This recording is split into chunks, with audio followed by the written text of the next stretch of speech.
Good morning, everyone. I have, what's this? Another special delivery. And honestly, I'm not even 100% sure. Oh, I know which one this is. Oh my gosh, look how pretty. Okay. This, I am pretty sure, is the Gothmancy deck. Oh my gosh. Yes. Yes. Oh my gosh. Look. It is so shiny. Wow. Divination and darkness. Look at that. Oh. And now when people ask to be read with my very gothist deck, I'll know exactly which one to reach for. So I chose the tier level, or maybe this was a stretch goal, I don't remember, that I got a really nicely screen printed cotton bag. I think I might put some different drawstrings just because these are a little short and I worry about them tugging out. So let's put everything aside, and my cat might make a verbal show. Okay, so this is a large deck. This is a hefty deck. Oh gosh. Oh, this is beautiful. Wow. All right, let's get into this. It's substantial. It's got weight. Okay, so this is another Kickstarter deck that I very enthusiastically supported. I really liked the art style. I was very curious about the artists and musicians that would be included in the deck. And I mean, I'll be super honest. I wanted that Tori Amos Sun card. Yeah. Yeah. Oh, let's see if I can get the bottom open, because I kind of want to save that seal at the top, but my hands are still feeling arthritic in this weather. In my part of the world, it is cold and kind of damp, and my body does not enjoy these conditions, especially not in combination, and I am having real difficulty with some of these little tasks.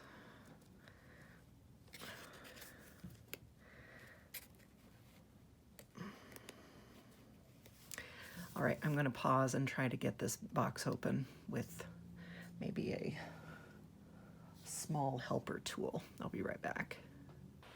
Okay, this opened no problem at all. I used a long, thin, flexible bit of metal. I used my seam gauge. You could probably use a blunt knife, like a butter knife or a table knife, something like that. And it popped open very, very easily. So if you are like me and have trouble with this sort of thing, the box is gorgeous. The box is absolutely gorgeous. Okay. Let's get in. Oh, wow. All right, let's set the cards aside for a minute. Wow, look at that back. That's nice. Okay, I want to set this aside for just a bit.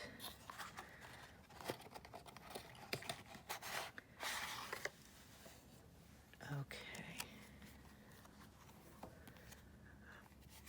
Oh, here's the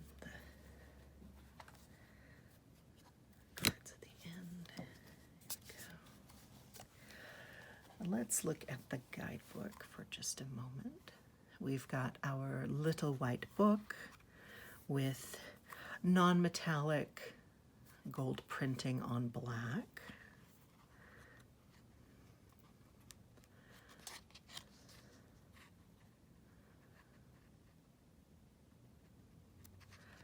Okay, it has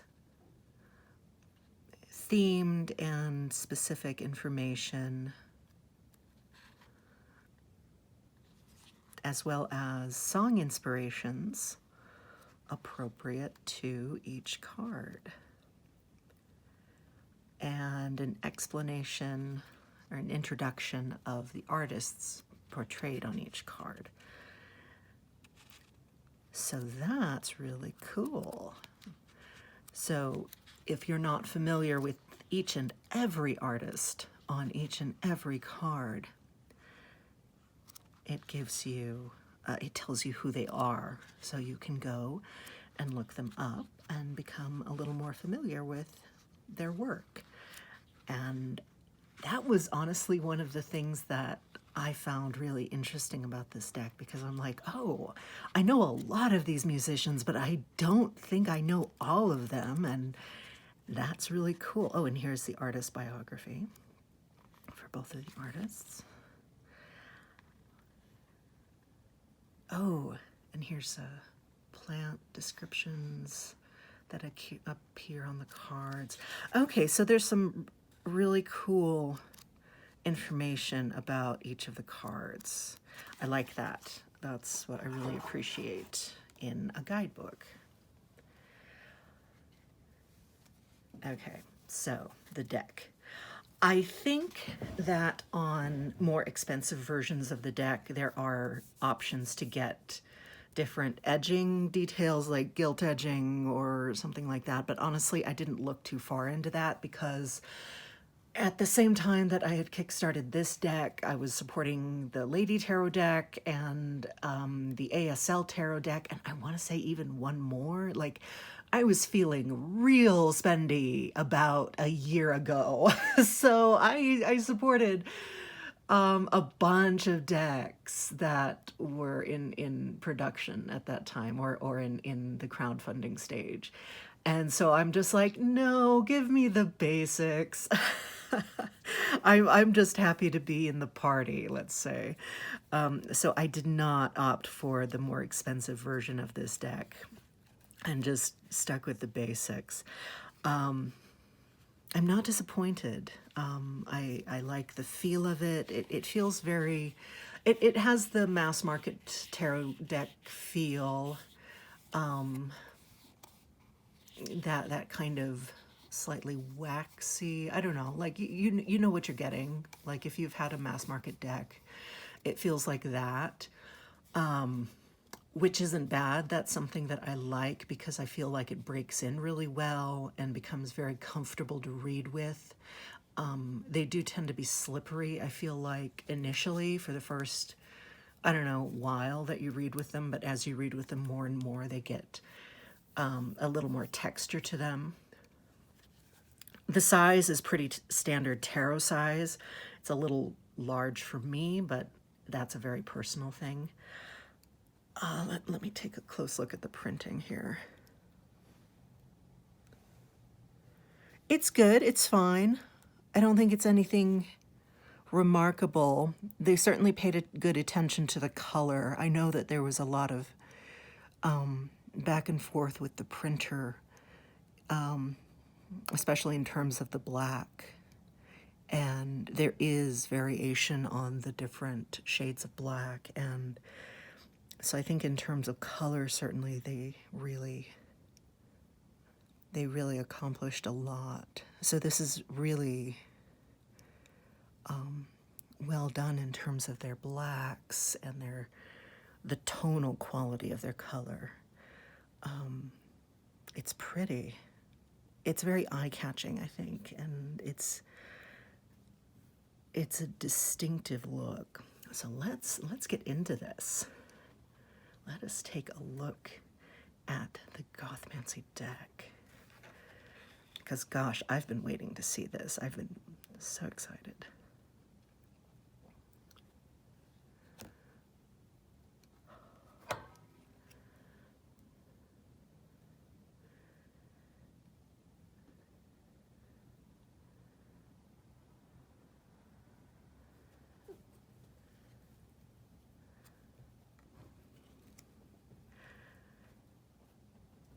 And if I can remember correctly, and don't trust me on this, I think, but I believe that there is traditional illustration followed by computer-aided design work for these cards. And I personally really like that combination. That's so cool.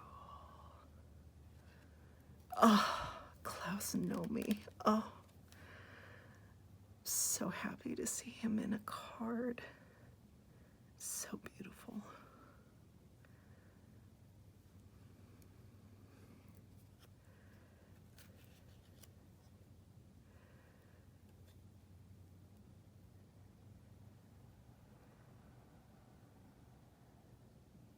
And I do really like just how good the black looks. Like, this is a good black. They've got very good blacks in this deck.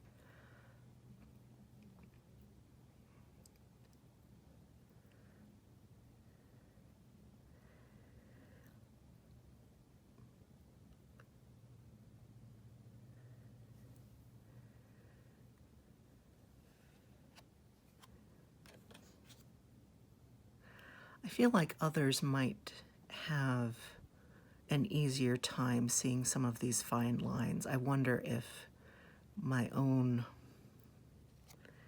contacts are maybe coming to the end of their useful life, and so I might not be seeing some of these fine detail in quite as high quality as they're actually executed in. Yeah, I think they've been really well produced, taking a closer look. Yeah. Yeah, they look good. They're nice. My contacts are at the end of their useful life right now, and I need to change them. If you wear disposable contacts, you know how that gets, and your eyes just feel lazy, like they're not taking in everything that they could or should. I like how deceptively simple the art is. As you look longer at the images, all of the small lines and stippling suddenly starts to stand out. And the very subtle tone differences in the blacks and grays show up. I like that about this deck. And I think I kind of said as much, but it was really the art that made me take a close look at this deck, because there's certainly no shortage of gothy and spooky decks. But this one was like, no, it's really the art.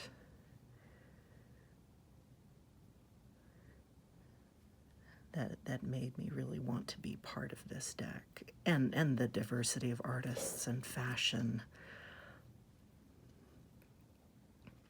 that are represented here.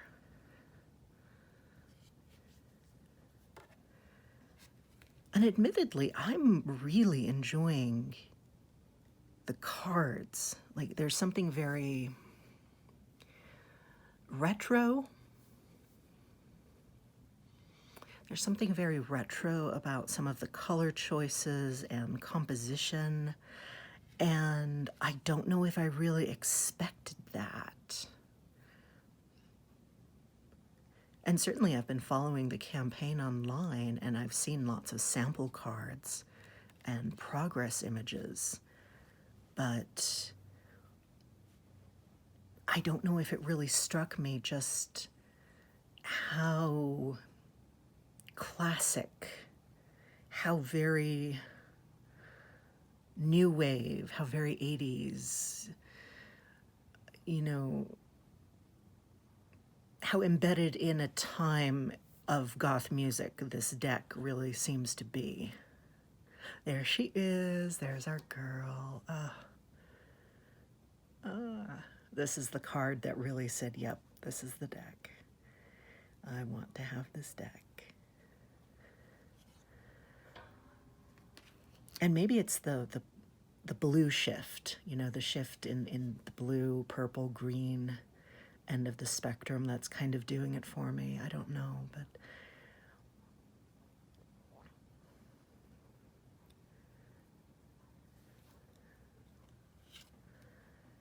oh, that's so cool. Look at that. This is cool.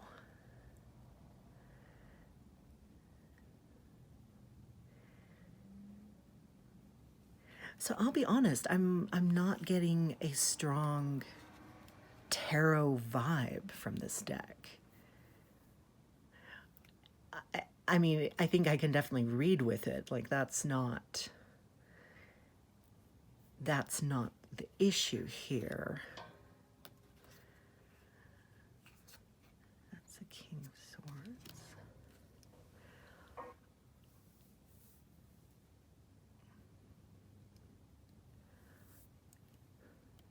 And I think it could be actually a whole lot of fun to read with for, I don't know, there's a lot of people actually that are coming to mind, like some of my friends that are hardcore music fans, or people who are around my same age, who have spent their life listening to a lot of these artists and wearing a lot of these fashions and enjoying this kind of art. Oh, that's cool.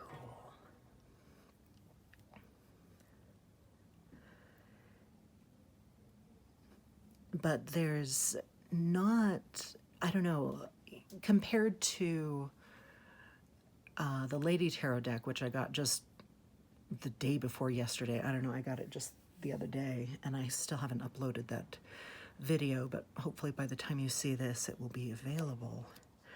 Compared to that one, I don't get the same depth of thought, of consideration, in terms of it being a nuanced divination tool.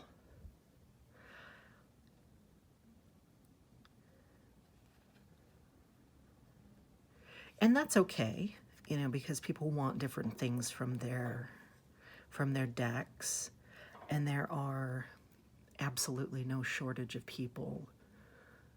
Oh my gosh. I mean,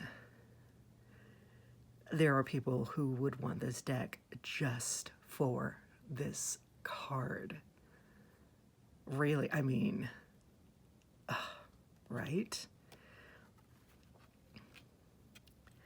So I think there can be lots and lots of reasons to be a tarot collector or someone who just enjoys tarot cards, and that's fine. I've met them all. Not all the people, but like people with all kinds of motivations for liking tarot as a publishing medium and as an artistic medium. And I think that's really cool, because I think that gives us some of our most interesting and innovative decks. And I definitely think this is one of the better done gothy and spooky decks, because I think it's been done with a lot of skill, with a lot of artistic skill, and with a lot of creative insight into the artists and into their choice. Because I was part of the Kickstarter campaign, I got to watch and participate in the conversation around the selection of artists, and a conversation that was sometimes really thought-provoking about, like, well, why should we choose some artists or not choose some artists? And I think that's a really important conversation for projects like this.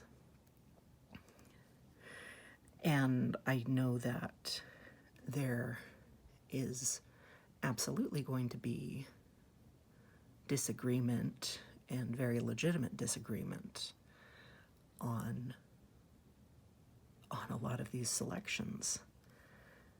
Oh, cool. But this is also a tool for exploration, in the very classic sense, just like I was saying, like one of the reasons I was so interested in this deck was because I didn't recognize many of the artists, and I'm so glad that the guidebook includes their names and suggested songs for each of the cards, because I get to be exposed to artists and music that I'm not familiar with. Oh, wow.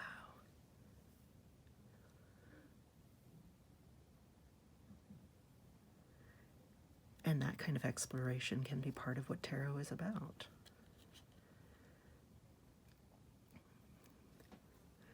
So will I use this for divination? Maybe. I mean, maybe. I think I know people for whom they will really enjoy and resonate with this deck. But I'm not sure if I'm really feeling it. I really kind of thought that I might. The novelty of a Tori Amos card aside, that's the price of a tarot Kickstarter campaign is kind of a steep entrance fee, even for a Tori card.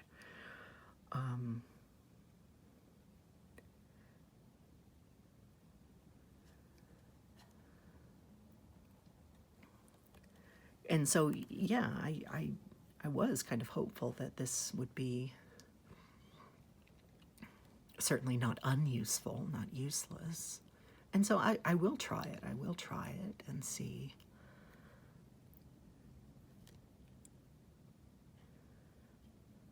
How it works, how it feels. Oh, that's cool. That's really cool. But I wonder if the emphasis on the human figures, on the this is who is being represented, is somewhat to the detriment of the meanings traditionally associated with each card. Do you know what I mean?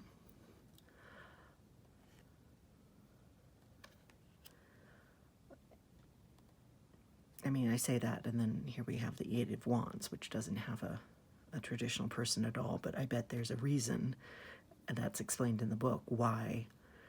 And some of you will probably know exactly what these items are, and there might be a very specific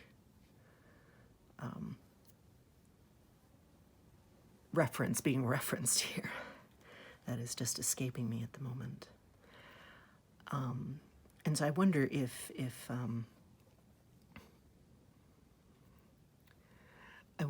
the meaning of the card is being sacrificed somewhat to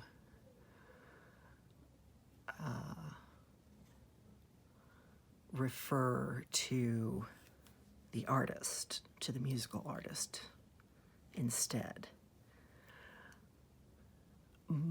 But that might also be somewhat unfair, because I do know that there was a lot of thought and consideration to match the artist with the card meaning.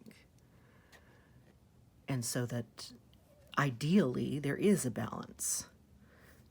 Ideally there is a reason why Johnny Cash is the emperor, or, so forth.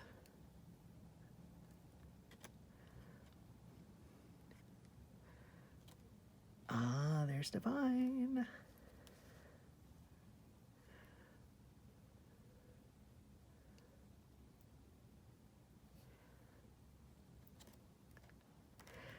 But I suppose, like any tarot deck, some people are going to strongly resonate with the symbolic set chose to represent some cards than others.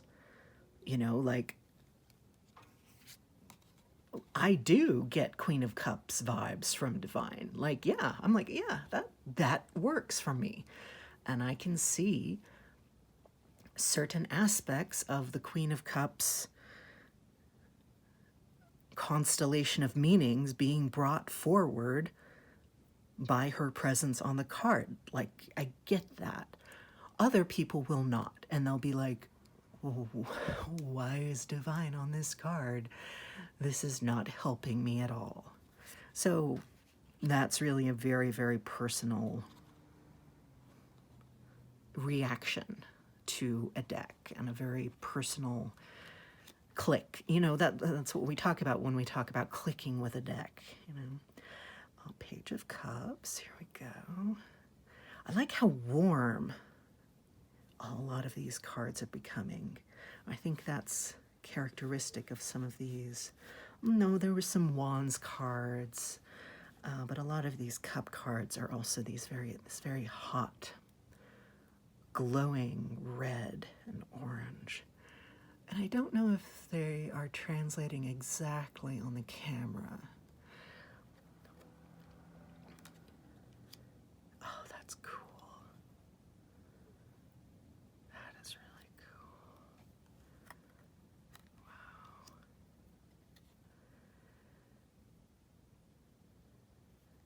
Yeah, without a question, there are some really interesting cards.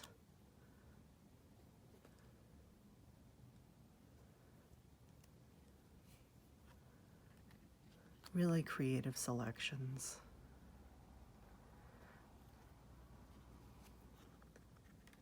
Oh, nice. And I do just really like the colors. I like how moody, how retro, but yet there's something so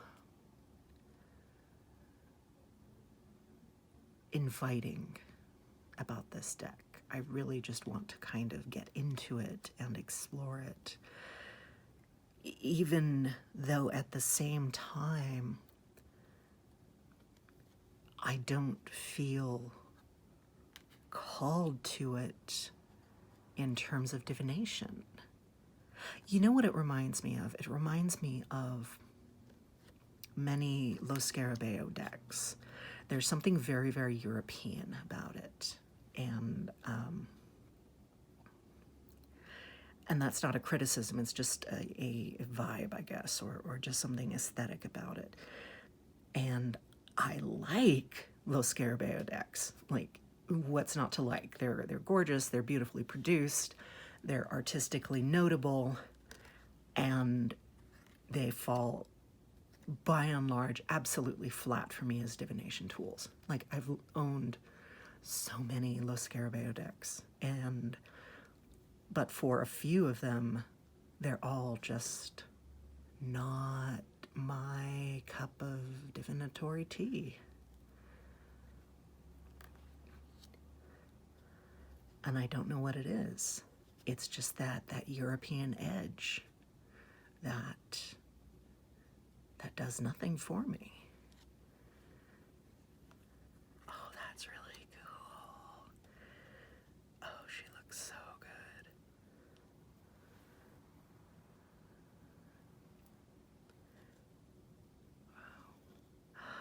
Wow. Oh, cool.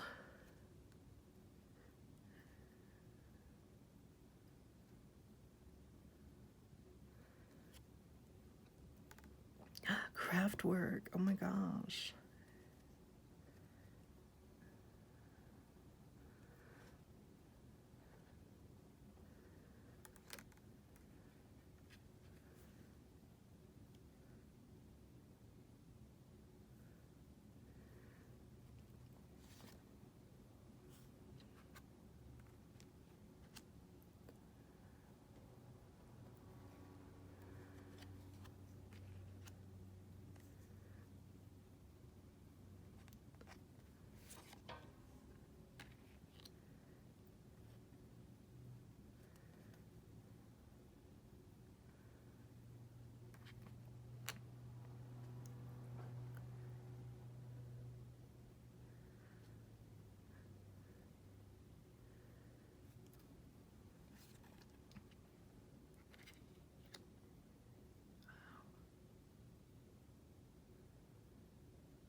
That's fun.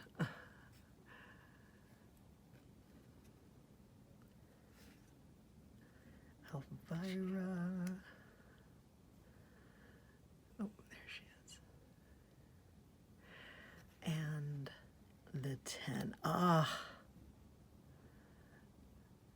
Who else could it be? Who else could it really be? Okay, so some final thoughts here. I have mixed feelings. Like, okay, so I feel like the deck is published well. It's printed well. The colors are very well executed, especially the tonality of the blacks and grays. The cardstock is right where you want to be. I'll show you a shuffle in a moment. I really like the color palette chosen. I find it very pleasantly retro, new age, very of the moment in the, like, that mid-80s goth culture. And as someone who was born in 81 and who grew up surrounded by hair metal and new wave and synth rock and not so much goth, but it was there. Like, it was there. Like, this all feels very, very familiar in a deeply subconscious way. Like, I get this deck in an aesthetic way. It speaks to me very deeply on an emotional level. There's something very emotional and artistic that feels very compatible to me about it. I am not familiar with each and every artist, and I feel like this is a really interesting opportunity to explore a lot of music that I am not very familiar with. A lot of artists I am familiar with, and I'm just like, oh, I haven't heard her in a long time. I haven't heard them in a really long time. Where are my CDs? Where are my tapes? And where's that mixtape? So there's a lot of that going on right now. And so I kind of enjoy that experience right now. I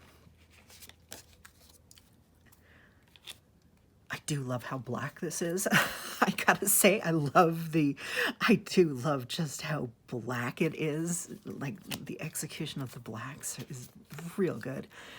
But as a tarot reader, as someone who has spent just a shit ton of time with tarot, reading for myself, reading for other people, with decks, good, bad, and indifferent, I feel like the divinatory potential, like the toolness of this deck, like do you know what I mean? Like, what am I trying to say? Like, I mean, is this deck any more or less sheets of cardboard than another? No, it's exactly the same as any other tarot deck. So what makes it different? You know, why does this feel different than my favorite tarot deck? You know, what makes it different? And that's such a hard thing to put my finger on. What makes it different?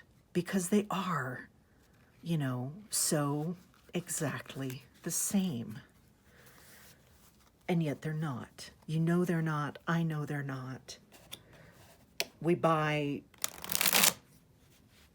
we buy them over and over again, knowing that they're not, experiencing that they're not. Oh, that feels good. Yep. That has a nice shuffle. Oh, that feels so good. Yep, that's what I like from a deck. A real nice, easy shuffle that sticks together and doesn't slide everywhere. Oh, yep, that feels really nice. Oh.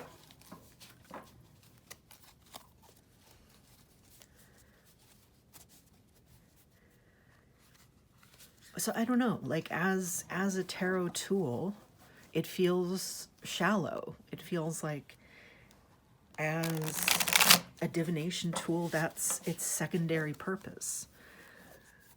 But like, if you read tarot, if you know the Rider-Waite-Smith system, that doesn't matter, and yet also it does. So I don't really know how to talk about that or to explain why it matters, but it kind of does.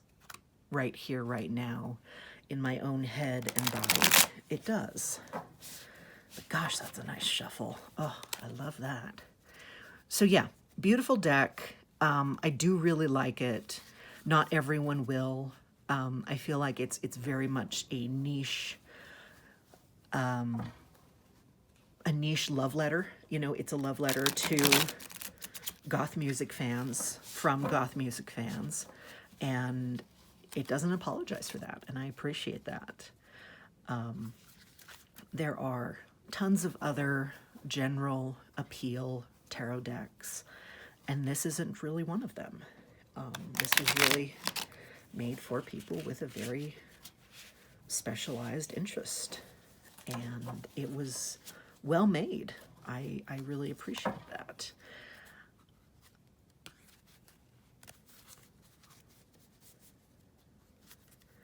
And I look forward to reading with this.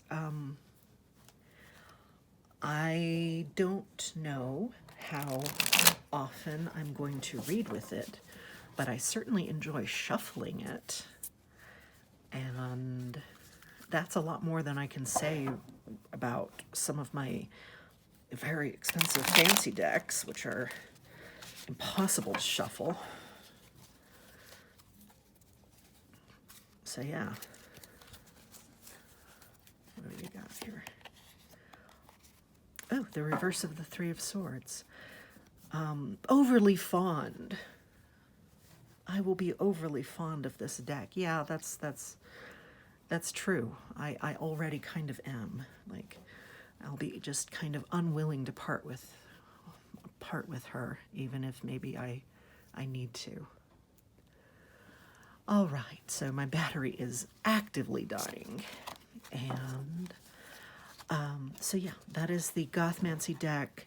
I believe that there are probably decks available if you use your favorite search engine to look for Gothmancy, Divination and Darkness. You can find more information. Check it out. You might really like what you see. Okay.